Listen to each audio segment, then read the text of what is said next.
Thank you so much.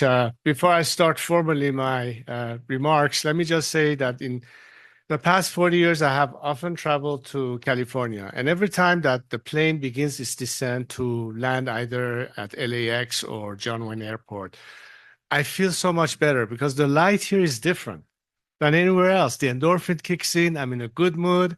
Today, I'm particularly excited as a Trojan to be here among you. So frankly, I don't have any reason to underperform, and I hope not to disappoint you on that.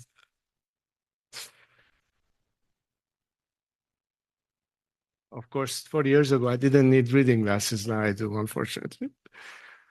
So distinguished faculty, students, and honored guests, good afternoon. In the past several decades, I have addressed universities across the globe about the plight of my nation and the fight of my people. But it is a particular pleasure to address for the first time my fellow Trojans and to return to the University of Southern California. I'd like to thank Dr. Purmand and Dr. Ahavan for facilitating today's event, and Dean Al-Najjar and the Dornsife School and the Center for the Political Future for hosting us. My fellow Trojans, I am here today to speak to you about our collective commitment to the values that define this institution, a dedication to truth, liberty, and the advancement of human dignity. I am also here to discuss the role that the Academy and that you yourselves can play in advancing those values on the most important battlefront for it today. The fight for these values is not merely academic. It is real, and nowhere is it more urgent than in Iran, my homeland. When totalitarian regimes rise to power, their first and most ferocious attacks are often against institutions that protect the truth: the media, the judiciary, and most insidiously, the academy. In 1980, soon after consolidating its power, the Islamic Republic launched a so-called cultural revolution, an effort to cleanse the country's universities of independent thought. The regime closed academic institutions for over 1 year. They forced thousands of professors into retirement. They castigated women in academia, introduced gender segregation, forbade women in choosing their field of study, and of course, expelled any dissenting students. Ideological indoctrination replaced the pursuit of knowledge. The regime believed that if it could control the minds of the next generation, it could secure its grip on power. This is a lesson that we too must understand. The academy is not merely a space for intellectual discourse, it is a battleground for the future. The Islamic Republic, through various means, has sought to infiltrate and influence academic institutions, both in Iran and abroad, disguising its propaganda as intellectualism. It presents itself as progressive or anti-imperialist, all while repressing its own people. The global academic community must remain vigilant against this, ensuring that the pursuit of truth remains untarnished by political agendas or authoritarian narratives. But despite the regime's relentless attempts to dominate Iran's intellectual and cultural life, the people of Iran, particularly its students, have resisted in yet another testament to the indomitable nature of the Iranian spirit. Like their predecessors in different times and places, the youth of Iran are at the forefront of the struggle for freedom. These are not just protests. They are expressions of a profound desire for dignity, justice, and freedom.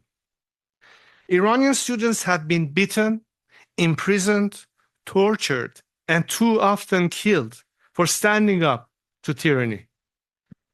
So I am here today in part to speak to USC students, not only as future leaders, but as concerned citizens. I am asking you to take note of your peers in Iran, and in particular, their courageous fight for their rights and their dignity. You must not look away as these young men and women, your peers in age and aspiration, sacrifice their lives for the same fundamental rights that you enjoy here. The books you have read on dystopian despots from 1984 to The Handmaid's Tale are not subject of theoretical discussions or Socratic seminars for Iranian students. They are the reality of their everyday lives. George Orwell found his inspiration in mid-20th century dictatorships. Margaret Atwood in the totalitarian regime in Iran. It's easy to see why. Women are legally barred from dozens of courses of study. The Baha'i religious minority is banned from getting a higher education altogether. Students from both genders and all faiths are beaten, thrown from the windows of their dormitories, and kidnapped. They are lashed, tortured, and killed. This is the life of a student in Iran, if he or she doesn't toe the party line. I know you carry on your shoulders the burden of the questions of your future, your academic studies, your career path. I know my youngest daughter is in your shoes as a junior in Michigan. But I have other daughters, the daughters of Iran at the University of Tehran, the University of Tabriz, the University of Mashhad. And I am asking you to take a new burden on your shoulders. The burden of the knowledge you now have of the plight of your fellow students in Iran. And I am asking you to be their voice for them. I say this not only to students, but also to faculty. Professors, your colleagues too face the lash of the whip, the piercing of the bullet, and languish behind bars in the jails of the Islamic regime in Iran. It is on their behalf that I call today on each of you to do what you can to be their voice. You can be ambassadors and emissaries, not only for the people of Iran, but for truth. The resilience of the Iranian people, particularly its students, has always been a source of strength for me. Despite decades of repression, they have never given up their right to dream of a better future. They are the future of Iran, and they are showing the world what it means to fight for one's freedom with dignity and determination. This is not just their fight. It is the fight for anyone who believes in justice, in human rights, and in the sanctity of individual liberties. As Trojans, you can appreciate this because from the day you stepped on campus, whether as a student or an educator, we were all taught to fight on.